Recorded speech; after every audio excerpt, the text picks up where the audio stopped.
This is an audiobook presentation of The Law of Success by Napoleon Hill.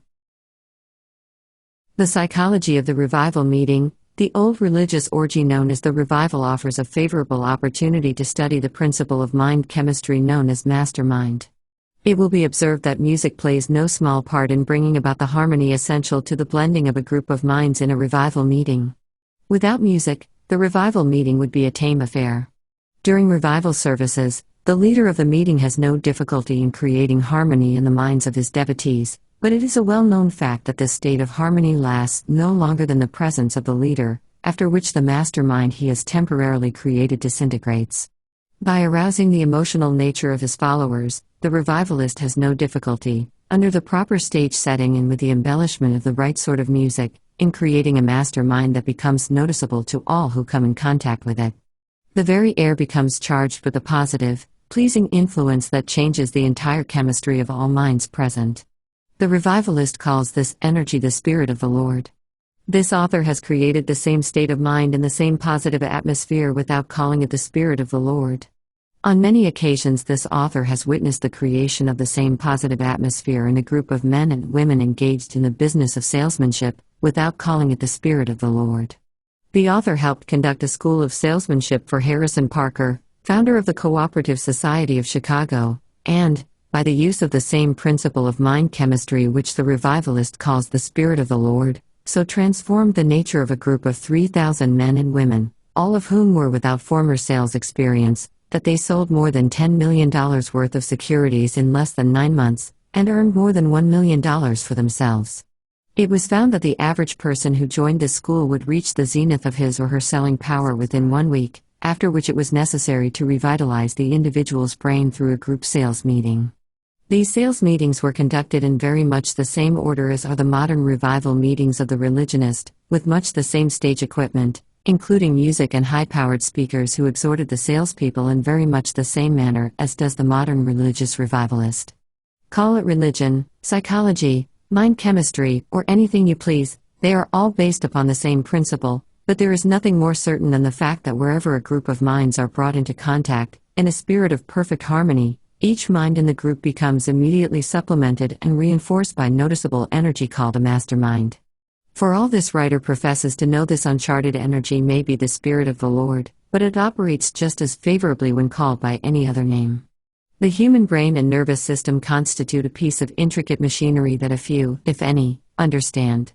When controlled and properly directed, this piece of machinery can be made to perform wonders of achievement, and if not controlled, it will perform wonders fantastic and phantom-like in nature, as may be seen by examining the inmates of any insane asylum. The human brain has a direct connection with a continuous influx of energy from which man derives his power to think. The brain receives this energy, mixes it with the energy created by the food taken into the body, and distributes it to every portion of the body, through the aid of the blood and the nervous system. It thus becomes what we call life. From what source this outside energy comes, no one seems to know. All we know about it is that we must have it or die. It seems reasonable to suppose that this energy is none other than that which we call ether and that it flows into the body along with the oxygen from the air as we breathe. Every normal human body possesses a first-class chemical laboratory and a stock of chemicals sufficient to carry on the business of breaking up, assimilating, and properly mixing and compounding the food we take into the body, preparatory to distributing it to wherever it is needed as a bodybuilder. Ample tests have been made, both with man and beast, to prove that the energy known as the mind plays an important part in this chemical operation of compounding and transforming food into the required substances to build and keep the body in repair. It is known that worry, excitement, or fear will interfere with the digestive process, and in extreme cases stop this process altogether, resulting in illness or death. It is obvious, then, that the mind enters into the chemistry of food digestion and distribution. It is believed by many eminent authorities, although it may never have been scientifically proved, that the energy known as mind or thought may become contaminated with negative or unsociable units to such an extent that the whole nervous system is thrown out of working order. Digestion has interfered with various and sundry forms of diseases that will manifest themselves. Financial difficulties and unrequited love affairs head the list of causes of such mind disturbances. A negative environment such as that existing where some member of the family is constantly nagging, will interfere with the chemistry of the mind to such an extent that the individual will lose ambition and gradually sink into oblivion. It is because of this fact that the old saying that a man's wife may either make or break him is literally true. In a subsequent lesson, a whole chapter on this subject is addressed to the wives of men. Any high school student knows that certain food combinations will, if taken into the stomach, result in indigestion, violent pain, and even death. Good health depends, in part at least, upon a food combination that harmonizes. But the harmony of food combinations is not sufficient to ensure good health. There must be harmony, also, between the units of energy known as the mind. Harmony seems to be one of nature's laws, without which there can be no such thing as organized energy, or life in any form whatsoever. The health of the body, as well as the mind, is literally built around, out of, and upon the principle of harmony. The energy known as life begins to disintegrate, and death approaches when the organs of the body stop working in harmony.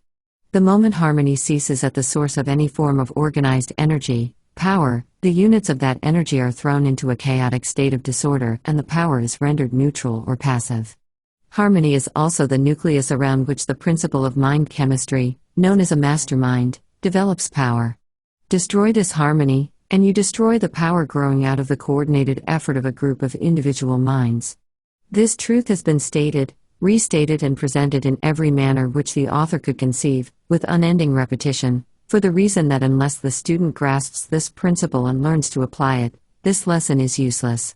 Success in life, no matter what one may call success, is very largely a matter of adaptation to the environment in such a manner that there is harmony between the individual and his environment. The palace of a king becomes a hovel of a peasant if harmony does not abound within its walls. Conversely stated, the hut of a peasant may be made to yield more happiness than that of the mansion of the rich man, if harmony obtains in the former and not in the latter. Without perfect harmony, the science of astronomy would be as useless as the bones of a saint, because the stars and planets would clash with one another, and all would be in a state of chaos and disorder. Without the law of harmony, an acorn might grow into a heterogeneous tree consisting of the wood of oak, poplar, maple, and whatnot. Without the law of harmony, the blood might deposit the food which grows fingernails on the scalp where hair is supposed to grow, and thus create a horny growth which might easily be mistaken by the superstitious to signify man's relationship to a certain imaginary gentleman with horns, often referred to by the more primitive type. Without the law of harmony, there can be no organization of knowledge, for what, may one ask, is organized knowledge except the harmony of facts and truths and natural laws? The moment discord begins to creep in at the front door, harmony edges out at the back door, so to speak, whether the application is made to a business partnership or the orderly movement of the planets of the heavens. If the student gathers the impression that the author is laying undue stress upon the importance of harmony, let it be remembered that lack of harmony is the first, and often the last and only, cause of failure. There can be no poetry nor music, or oratory worthy of notice without the presence of harmony. Good architecture is largely a matter of harmony. Without harmony, a house is nothing but a mass of building material, more or less a monstrosity. Sound business management plants the very sinews of its existence in harmony. Every well-dressed man or woman is a living picture and a moving example of harmony. With all these workaday illustrations of the important part that harmony plays in the affairs of the world, nay, in the operation of the entire universe, how could any intelligent person leave harmony out of his definite aim in life? As well as having no definite aim as to omit harmony is the chief stone of its foundation.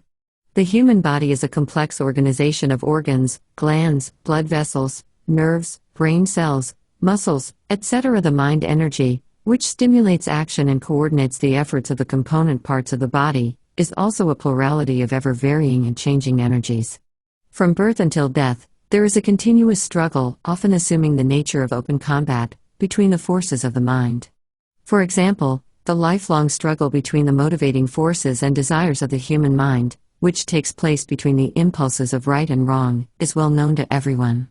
Every human being possesses at least 2 distinct mind powers or personalities, and as many as 6 distinct personalities have been discovered in one person. One of man's most delicate tasks is that of harmonizing these mind forces so that they may be organized and directed toward the orderly attainment of a given objective. Without this element of harmony, no individual can become an accurate thinker. It is no wonder that leaders in business and industrial enterprises, as well as those in politics and other fields of endeavor, find it so difficult to organize groups of people so they will function in the attainment of a given objective without friction. Each individual human being possesses forces within himself, which are hard to harmonize, even when he is placed in the environment most favorable to harmony. If the chemistry of the individual's mind is such that the units of his mind cannot be easily harmonized, think how much more difficult it must be to harmonize a group of minds so they will function as one, in an orderly manner, through what is known as a mastermind. The leader who successfully develops and directs the energies of a mastermind must possess tact, patience, persistence, self-confidence, intimate knowledge of mind chemistry, and the ability to adapt himself, in a state of perfect poise and harmony, to quickly changing circumstances, without showing the least sign of annoyance. How many are there who can measure up to this requirement? The successful leader must possess the ability to change the color of his mind, chameleon-like, to fit every circumstance that arises in connection with the object of his leadership. Moreover, he must possess the ability to change from one mood to another without showing the slightest signs of anger or lack of self-control. The successful leader must understand the 15 laws of success and be able to put into practice any combination of these 15 laws whenever the occasion demands. Without this ability, no leader can be powerful, and without power, no leader can long endure.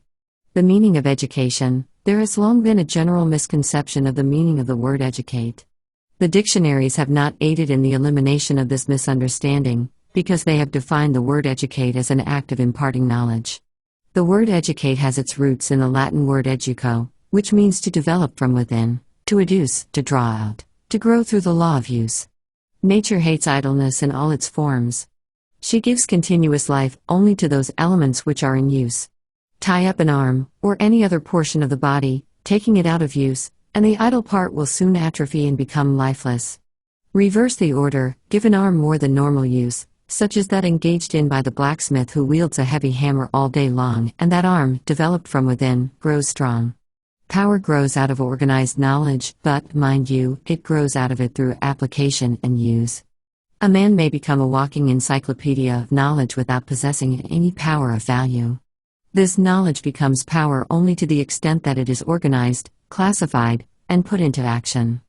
Some of the best educated men the world has known possessed much less general knowledge than some who have been known as fools. The difference between the two is that the former put what knowledge they possessed into use while the latter made no such application.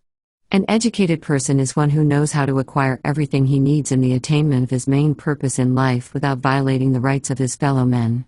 It might be a surprise to many so-called men of learning to know that they come nowhere near qualification as men of education. It might also be a great surprise to many who believe they suffer from lack of learning to know that they are well educated. The successful lawyer is not necessarily the one who memorizes the greatest number of principles of law. On the contrary, the successful lawyer is the one who knows where to find a principle of law, plus a variety of opinions supporting that principle that fit the immediate needs of a given case.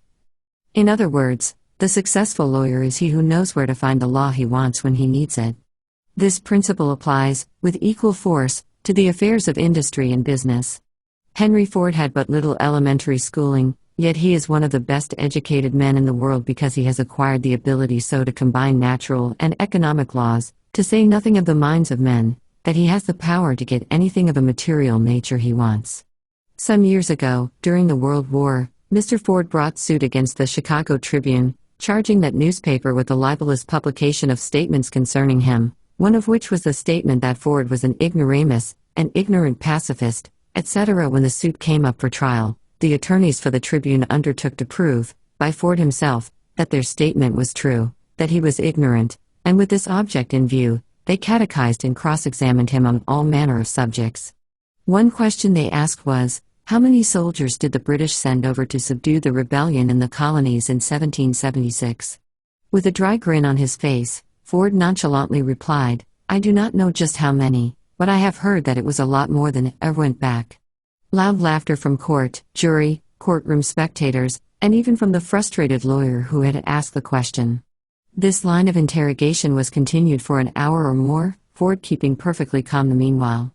Finally, however, he had permitted the smart aleck lawyers to play with him until he was tired of it, and in reply to a question that was particularly obnoxious and insulting, Ford straightened himself up, pointed his finger at the questioning lawyer and replied, "If I should really wish to answer the foolish question you have just asked or any of the others you have been asking, let me remind you that I have a row of electric push buttons hanging over my desk, and by placing my finger on the right button I could call in men who could give me the correct answer to all the questions you have asked, and to many that you do have not the intelligence either to ask or answer.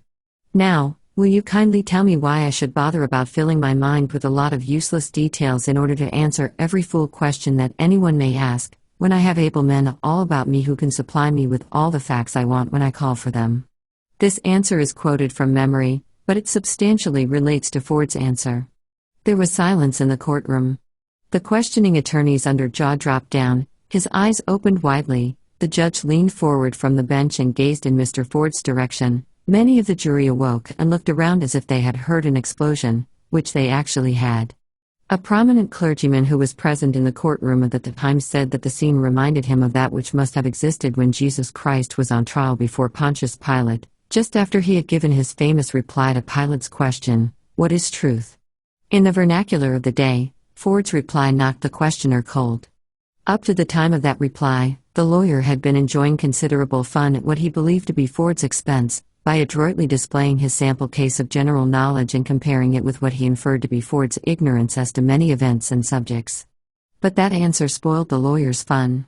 It also proved once more, to all who had the intelligence to accept the proof, that true education means mind development, not merely the gathering and classifying of knowledge.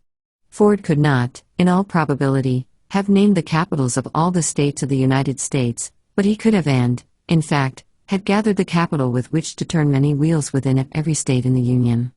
Education consists of the power with which to get everything one needs when he needs it, without violating the rights of his fellow men. Ford comes well within that definition, and for the reason which the author has here tried to make plain, by relating the foregoing incident connected with the simple Ford philosophy.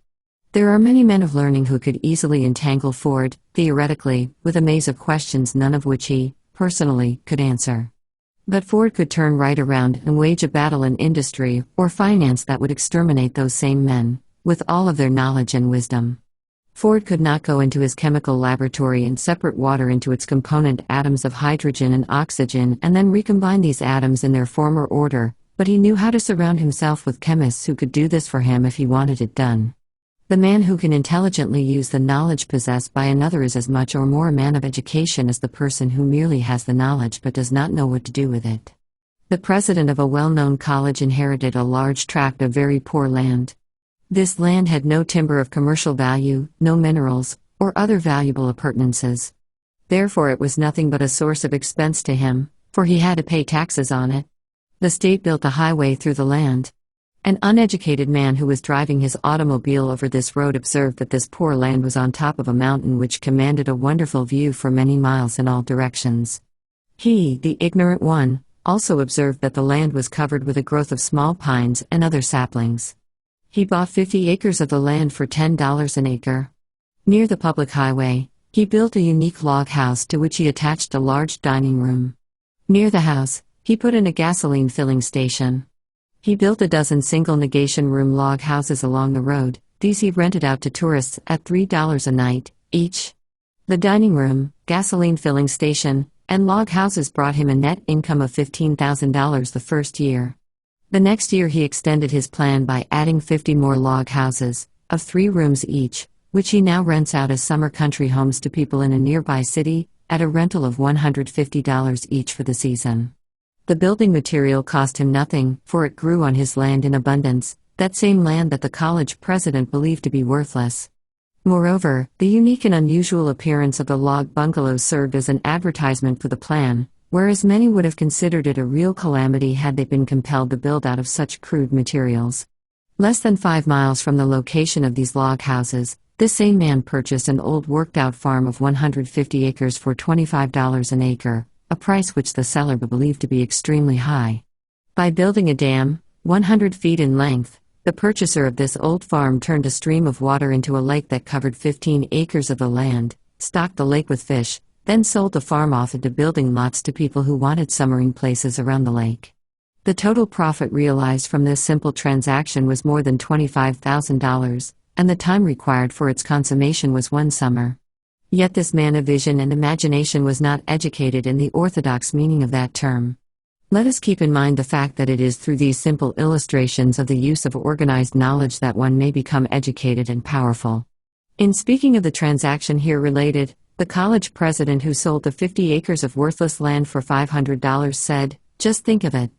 That man, whom most of us might call ignorant, mixed his ignorance with 50 acres of worthless land and made the combination yield more yearly than I earned from 5 years of application of so-called education." There is an opportunity, if not scores of them, in every state in America to make use of the idea described here. From now on, make it your business to study the lay of all land you see that is similar to that described in this lesson, and you may find a suitable place for developing a similar money-making enterprise. The idea is particularly adaptable in localities where bathing beaches are few, as people naturally like such conveniences. The automobile has caused a great system of public highways to be built throughout the United States. On practically every one of these highways, there is a suitable spot for a cabin city for tourists, which can be turned into a regular money-making mint by the man with the imagination and self-confidence to do it. There are opportunities to make money all around you. This course was designed to help you see these opportunities and to inform you how to make the most of them after you discover them. WHO can profit most from the law of success philosophy? Railroad officials who want a better spirit of cooperation between their trainmen and the public they serve. Salaried people who wish to increase their earning power and market their services to better advantage. Salespeople who wish to become masters in their chosen field. The law of success philosophy covers every known law of selling and includes many features not included in any other course. Industrial plant managers who understand the value of greater harmony among their employees. Railroad employees who wish to establish records of efficiency, which will lead to more responsible positions with greater pay. Merchants who wish to extend their business by adding new customers. The law of success philosophy will help any merchant increase his business by teaching him how to make a walking advertisement of every customer who comes into his store. Automobile agents who wish to increase the selling power of their salesmen.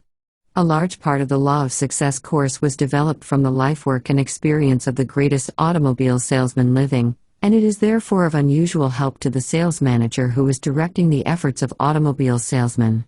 Life insurance agents who wish to add new policyholders and increase the insurance on present policyholders. One life insurance salesman in Ohio sold a $50,000 policy to one of the officials of the Central Steel Company as the result of one reading of the lesson on profiting by failures. This same salesman has become one of the star men of the New York Life Insurance Company's staff, as the result of his training in the 15 Laws of Success. School teachers who wish to advance to the top in their present occupation, or who are looking for an opportunity to enter the more profitable field of business as a life work.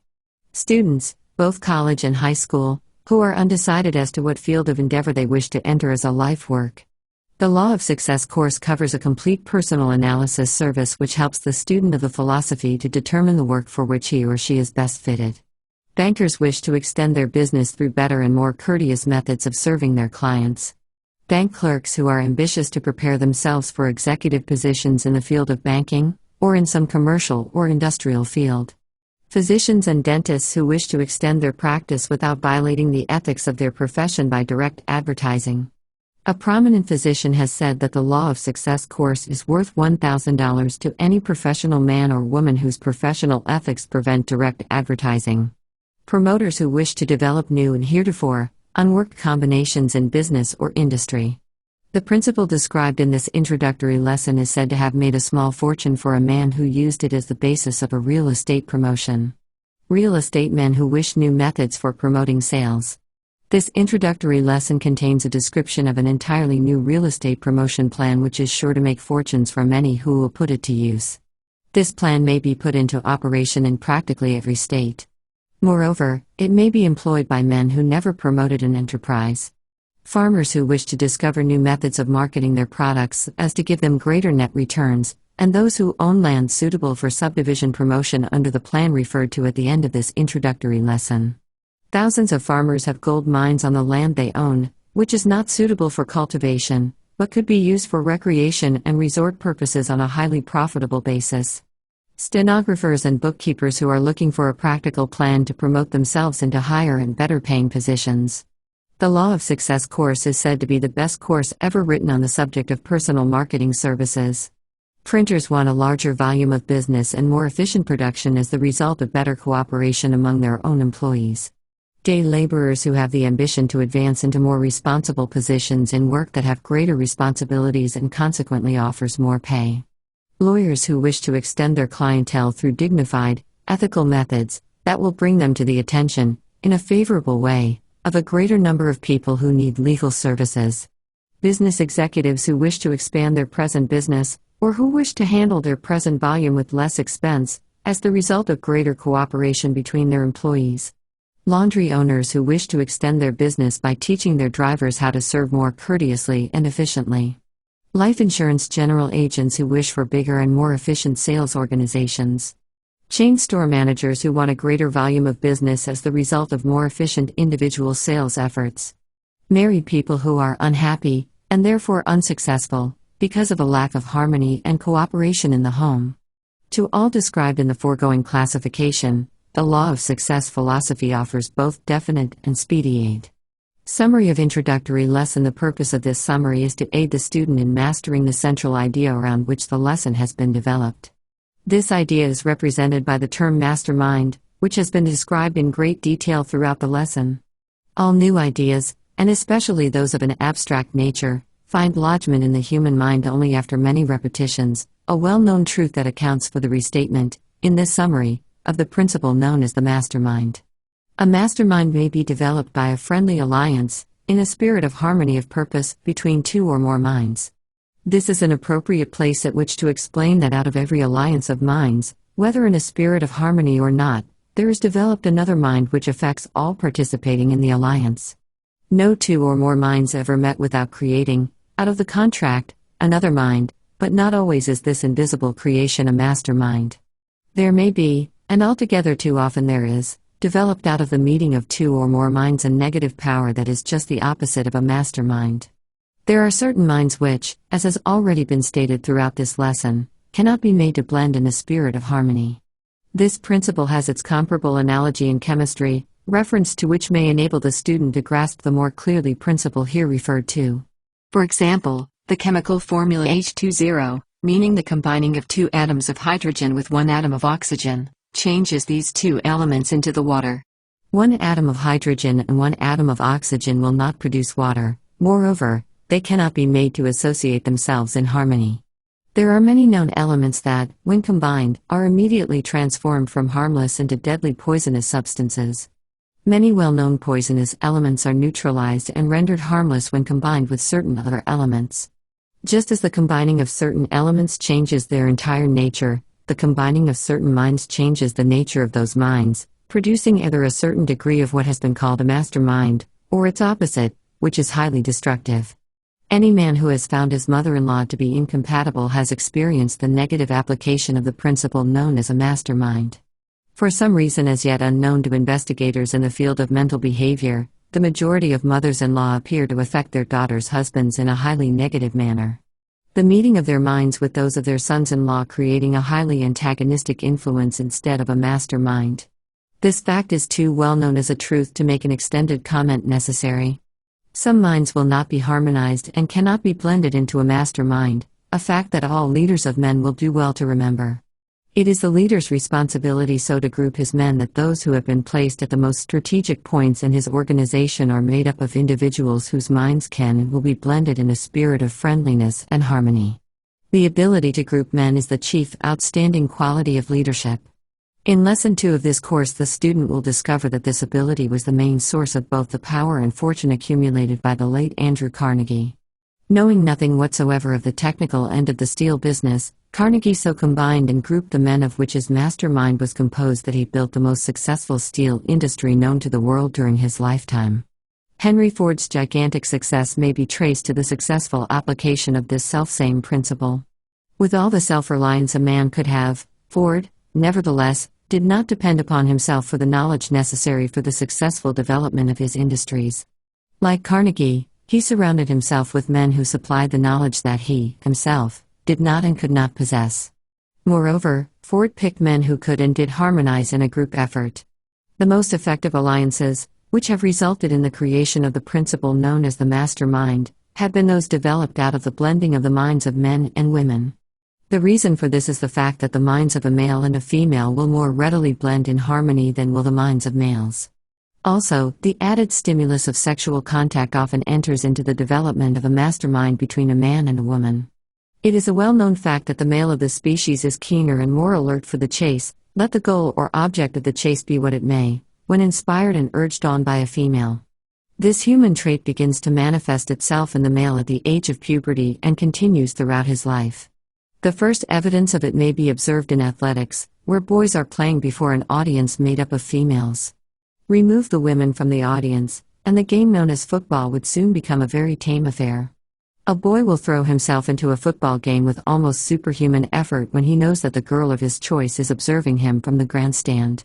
And that same boy will throw himself into the game of accumulating money with the same enthusiasm when inspired and urged on by the woman of his choice. Especially if that woman knows how to stimulate his mind with her own, through the law of the mastermind. On the other hand, that same woman may, through a negative application of the law of the mastermind, nagging, jealousy, selfishness, greed, vanity, drag this man down to sure defeat. The late Elbert Hubbard understood the principle here described so well that when he discovered that the incompatibility between himself and his first wife was dragging him down to sure defeat, he ran the gamut of public opinion by divorcing her and marrying the woman who is said to have been the main source of his inspiration. Not every man would have had the courage to defy public opinion as Hubbard did, but who is wise enough to say that his action was not in the best interest of all concerned. A man's chief business in life is to succeed. The road to success may be, and generally is, obstructed by many influences which must be removed before the goal can be reached. One of the most detrimental of these obstacles is that of unfortunate alliance with minds which do not harmonize. In such cases, the alliance must be broken, or the end is sure to be defeat and failure. The man who has mastered the 6 basic fears, one of which is the fear of criticism, will have no hesitancy in taking what may seem to the more convention-bound type of mind to be drastic action when he finds himself circumscribed and bound down by antagonistic alliances, no matter of what nature or with whom they may be. It is 1,000,000 times better to meet and face criticism than to be dragged down to failure and oblivion on account of alliances that are not harmonious, whether the alliances be of a business or social nature.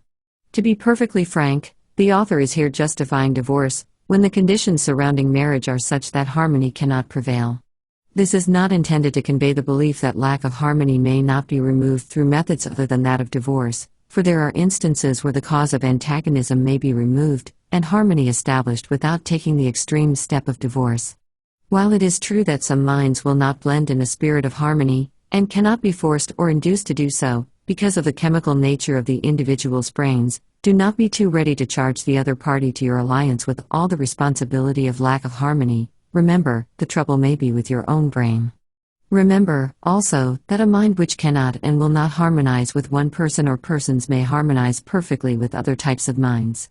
The discovery of this truth has resulted in radical changes in methods of employing men.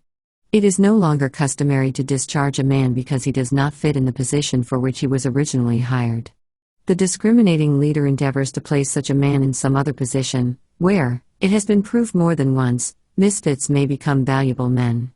The student of this course should be sure that the principle described as the mastermind is thoroughly understood before proceeding with the remaining lessons of the course. The reason for this is the fact that practically the entire course is closely associated with this law of mind operation. If you are not sure that you understand this law, communicate with the author of the course and secure further explanation by asking such questions as you may wish concerning points in connection with which you believe you need further information. You cannot spend too much time in serious thought and contemplation in connection with the law of the mastermind for the reason that when you have mastered this law and have learned how to apply it, new worlds of opportunity will open to you. This introductory lesson, while not really intended as a separate lesson from the Law of Success course, contains sufficient data to enable the student who has an aptitude for selling to become a master salesman. Any sales organization may make effective use of the law of the mastermind by grouping the salesmen in groups of 2 or more people who will ally themselves in a spirit of friendly cooperation and apply this law as suggested in this lesson. An agent for a well-known makeup automobile, who employs 12 salesmen, has grouped his organization in 6 groups of 2 men each, with the object of applying the law of the mastermind, with the result that all the salesmen have established new high sales records. This same organization has created what it calls the One-a-Week Club, meaning that each man belonging to the club has averaged the sale of one car a week since the club was organized. The results of this effort have been surprising to all. Each man belonging to the club was provided with a list of 100 prospective purchasers of automobiles. Each salesman sends one postal card a week to each of his 100 prospective purchasers, and makes personal calls on at least 10 of these each day. Each postal card is confined to the description of, but one advantage of the automobile the salesman is selling, and asks for a personal interview. Interviews have increased rapidly, as have, also, sales. The agent who employs these salesmen has offered an extra cash bonus to each salesman who earns the right to membership in the One-a-Week Club by averaging one car a week. The plan has injected new vitality into the entire organization. Moreover, the results of the plan are shown in the weekly sales record of each salesman. A similar plan could be adopted very effectively by life insurance agencies. Any enterprising general agent might easily double or even triple the volume of his business, with the same number of salesmen, through the use of this plan. Practically no changes whatsoever would need to be made in the method of use of the plan. The club might be called the Policy a Week Club, meaning that each member pledged himself to sell at least one policy, of an agreed minimum amount, each week. The student of this course who has mastered the second lesson and understands how to apply the fundamentals of that lesson, will be able to make much more effective use of the plan described here. It is not suggested or intended that any student shall undertake to apply the principles of this lesson, which is merely an introductory lesson, until he has mastered at least the next 5 lessons of the Law of Success course. The main purpose of this introductory lesson is to state some of the principles upon which the course is founded. These principles are more accurately described, and the student is taught in a very definite manner how to apply them, in the individual lessons of the course. The automobile sales organization referred to in this summary meets at a luncheon once a week. 1 hour and a half is devoted to luncheon and to the discussion of ways and means of applying the principles of this course. This gives each man an opportunity to profit from the ideas of all the other members of the organization. 2 tables are set for the luncheon. At one table, all who have earned the right to membership in the One-a-Week Club are seated. At the other table, which is serviced with tinware instead of china, all who did not earn the right to membership in the club are seated. These, needless to say, become the object of considerable good-natured chiding from the more fortunate members seated at the other table.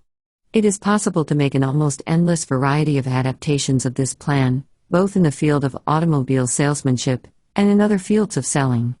The justification for its use is that it pays. It pays not only the leader or manager of the organization, but every member of the sales force as well.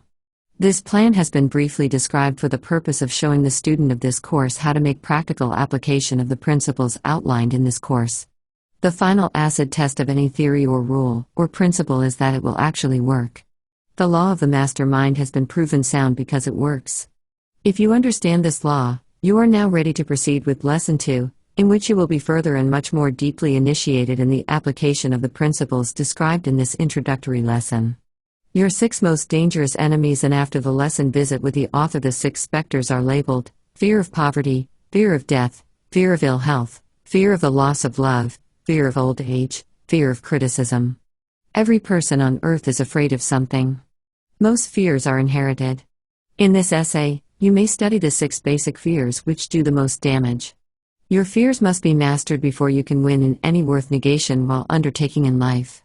Find out how many of the 6 fears are bothering you, but more important than this, determine also how to conquer these fears. In this picture, you have the opportunity to study our 6 worst enemies. These enemies are not beautiful. The artist who drew this picture did not paint the 6 characters as ugly as they really are. If he had, no one would have believed him. As you read about these ugly characters, analyze yourself and find out which of them does you the most damage. The purpose of this essay is to help the readers of this course throw off these deadly enemies. Observe that the 6 characters are at your back, where you cannot conveniently see them.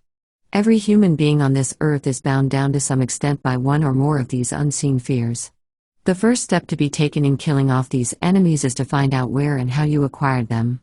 They got their grip upon you through 2 forms of heredity. One is known as physical heredity, to which Darwin devoted so much study. The other is known as social heredity, through which the fears, superstitions, and beliefs of men who lived during the Dark Ages have been passed on from one generation to another. Let us study, first, the part that physical heredity has played in creating these 6 basic fears.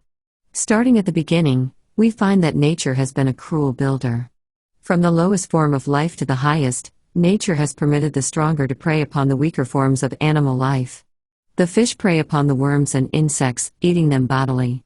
Birds prey upon the fish. Higher forms of animal life prey upon the birds and upon one another, all the way up the line to man. And man preys upon all the other lower forms of animal life, and upon man. The whole story of evolution is one unbroken chain of evidence of cruelty and destruction of the weaker by the stronger. No wonder the weaker forms of animal life have learned to fear the stronger. The fear consciousness is born in every living animal.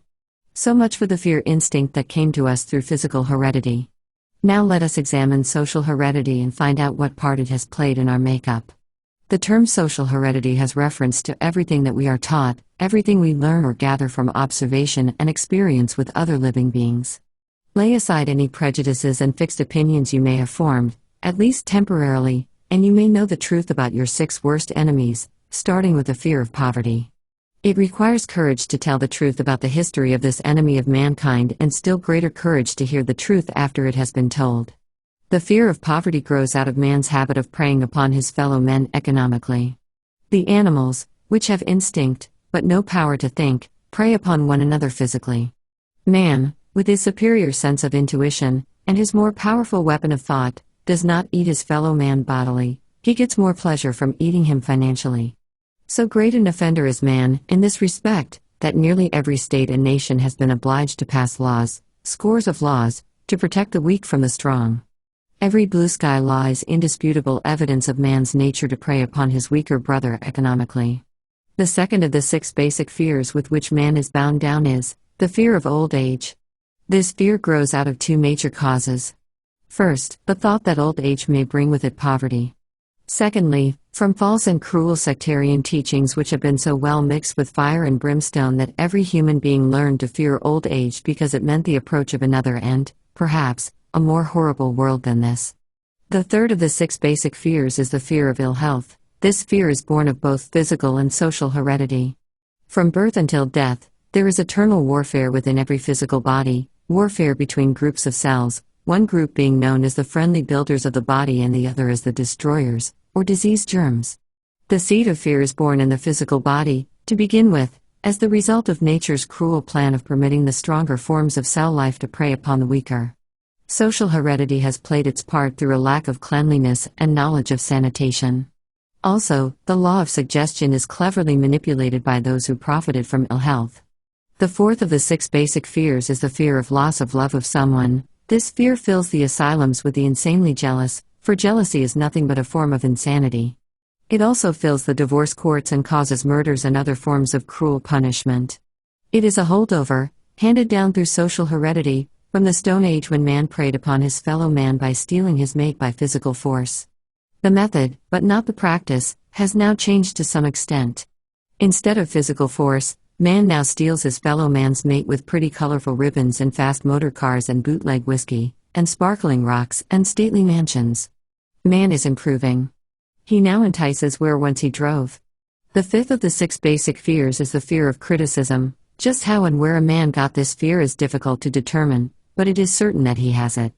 But for this fear, men would not become bald-headed?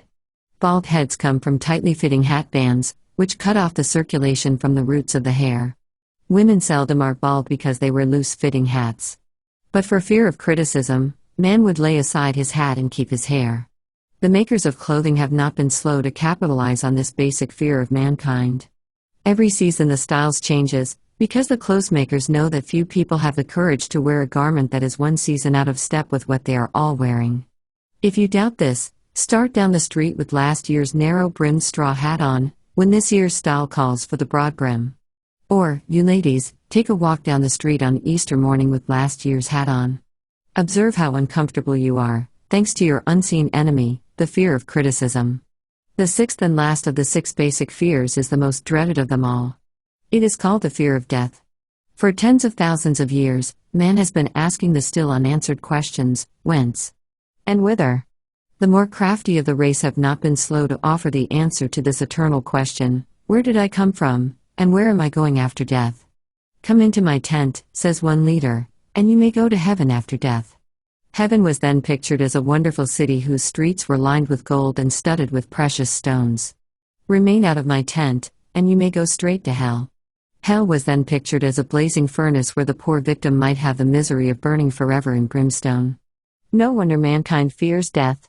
Take another look at the picture at the beginning of this essay and determine, if you can, which of the 6 basic fears is doing you the greatest damage. An enemy discovered is an enemy half-whipped. Thanks to the schools and colleges, man is slowly discovering these 6 enemies. The most effective tool with which to fight them is organized knowledge. Ignorance and fear are twin sisters. They are generally found together. But for ignorance and superstition, the 6 basic fears would disappear from man's nature in 1 generation. In every public library may be found the remedy for these 6 enemies of mankind, providing you know what books to read. Begin by reading The Science of Power by Benjamin Kidd, and you will have broken the stranglehold of most of your 6 basic fears. Follow this by reading Emerson's essay on compensation. Then select some good book on autosuggestion, self-suggestion, and inform yourself on the principle through which your beliefs of today become the realities of tomorrow. Mind in the Making, by Robinson, will give you a good start toward understanding your own mind. Through the principle of social heredity, the ignorance and superstition of the Dark Ages have been passed on to you.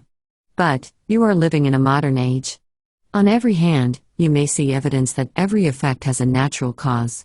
Begin now to study effects by their causes, and soon you will emancipate your mind from the burden of the 6 basic fears. Begin by studying men who have accumulated great wealth, and find out the cause of their achievements. Henry Ford is a good subject to start with. Within the short period of 25 years, he has whipped poverty and made himself the most powerful man on earth. There was no luck or chance or accident back of his achievement. It grew out of his careful observation of certain principles which are as available to you as they were to him. Henry Ford is not bound down by the 6 basic fears, make no mistake about this. If you feel that you are too far away from Ford to study him accurately, then begin by selecting 2 people whom you know close at hand, one representing your idea of failure and the other corresponding to your idea of success. Find out what made one a failure and the other a success. Get the real facts. In the process of gathering these facts, you will have taught yourself a great lesson on cause and effect. Nothing ever just happens. Everything, from the lowest animal form that creeps on the earth or swims in the seas on up to man, is the effect of nature's evolutionary process. Evolution is orderly change. No miracles are connected with this orderly change. Not only do the physical shapes and colors of animals undergo a slow, orderly change from one generation to another, but the mind of man is also undergoing constant change. Herein lies your hope for improvement.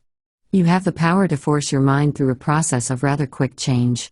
In a single month of properly directed self-suggestion, you may place your foot upon the neck of every one of your 6 basic fears. In 12 months of persistent effort, you may drive the entire herd into the corner where it will never again do you any serious injury. You will resemble, tomorrow, the dominating thoughts that you keep alive in your mind today. Plant in your mind the seed of determination to whip your 6 basic fears, and the battle will have been half won then and there. Keep this intention in your mind, and it will slowly push your 6 worst enemies out of sight, as they exist nowhere except in your own mind. The man who is powerful fears nothing, not even God. The powerful man loves God, but fears him never. Enduring power never grows out of fear. Any power that is built upon fear is bound to crumble and disintegrate. Understand this great truth, and you will never be so unfortunate as to try to raise yourself to power through the fears of other people who may owe you temporary allegiance. Man is of soul and body formed for deeds of high resolve, on fancy's boldest wing to soar unwearied, fearlessly to turn the keenest pangs to peacefulness, and taste the joys which mingled sense and spirit yield, or he is formed for abjectness and woe, to grovel on the dunghill of his fears, to shrink at every sound, to quench the flame of natural love in sensualism, to know that hour is blessed when on his worthless days the frozen hand of death shall set its seal, yet fear the cure, though hating the disease. The one is a man that shall hereafter be. The other, man is a vice, has made him now. Shelley. Napoleon Hill was an American author in the area of the New Thought movement who was one of the earliest producers of the modern genre of personal success literature. He is widely considered to be one of the great writers on success. His most famous work, The Law of Success, is one of the best-selling books of all time. Hill's works examine the power of personal beliefs and the role they play in personal success. What the mind of man can conceive and believe, it can achieve is one of Hill's hallmark expressions. How achievement actually occurs, and a formula for it that puts success in reach of the average person were the focal points of Hill's books. Reading the book can benefit anyone seeking personal development and ways to succeed in different areas of their lives.